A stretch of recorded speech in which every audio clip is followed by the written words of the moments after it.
25 years old, Michelle Von Emster was a fighter, growing up in San Carlos, located just outside of San Francisco, California. When she was a student at St. Mary's College, she was diagnosed with leukemia, a cancer of blood forming tissues.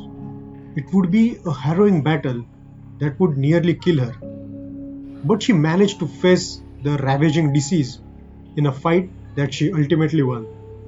After this brush with mortality and death, she moved down south to San Diego, California, where she soon became known as a free-spirited beach girl.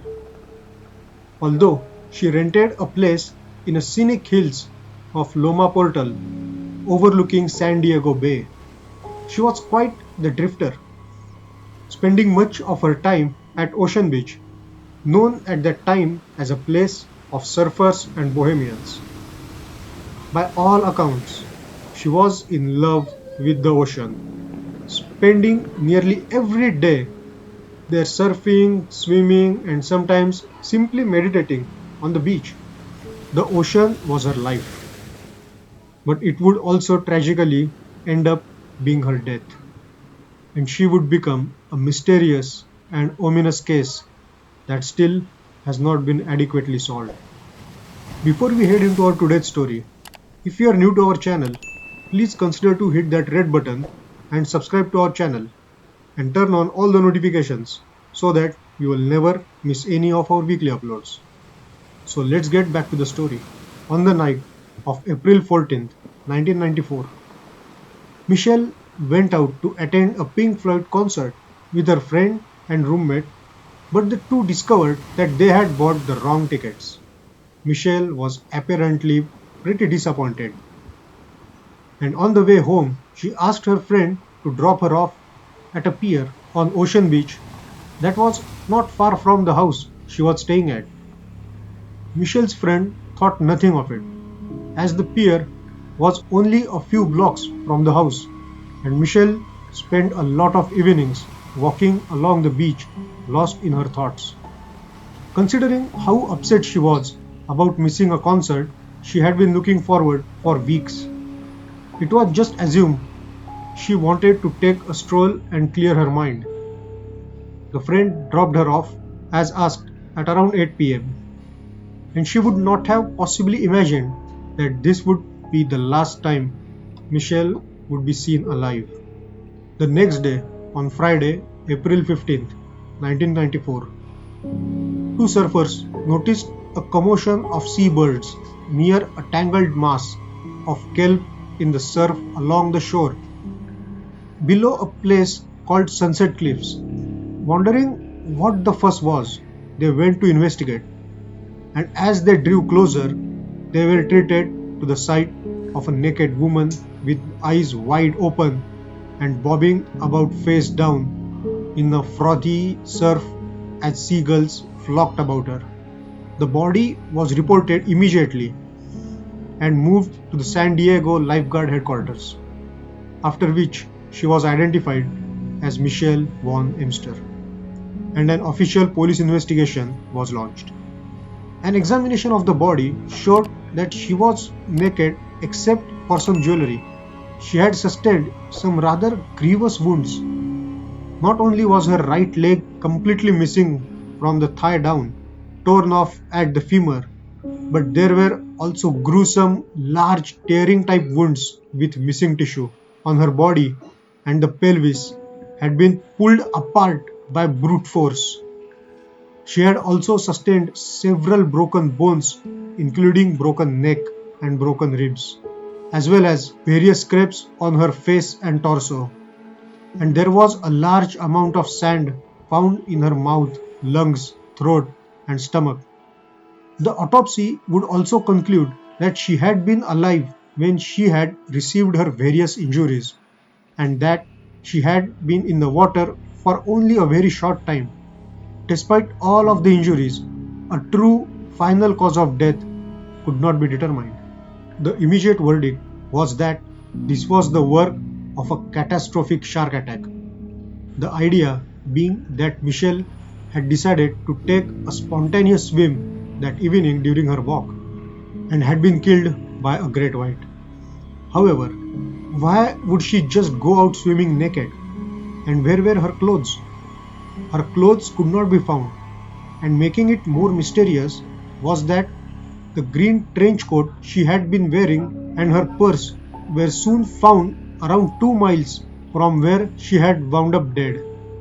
Despite this, police were pretty much convinced that this was the result of a great white shark attack, after which the body had been scavenged by other creatures. But some experts disagreed.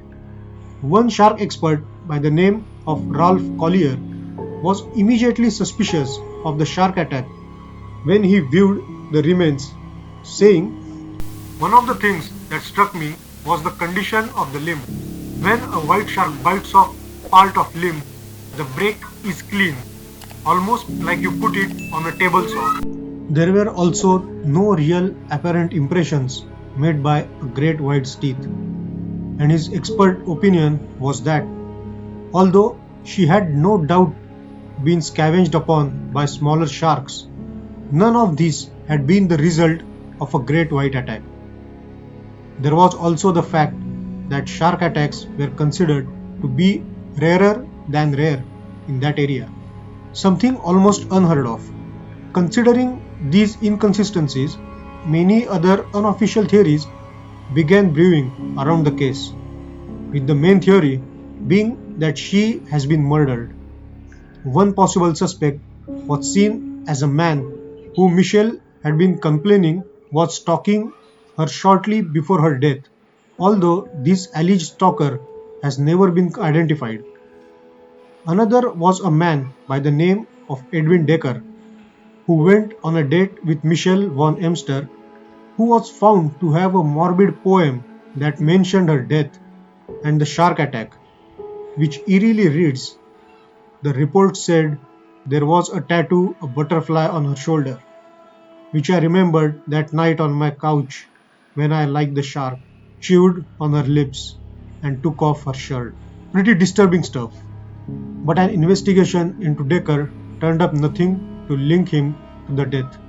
Other theories abounded, including that she had fallen from the cliffs, been randomly attacked on the beach, been hit by a car and dumped, hit by a boat while skinny dipping, or that it was a suicide.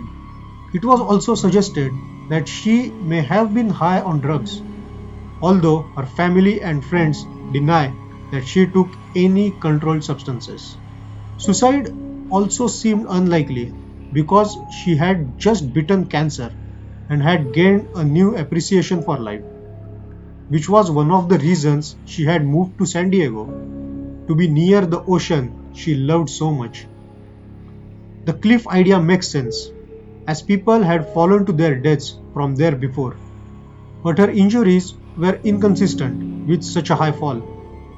None of these explanations illustrate why she was found naked and where all of her clothes went.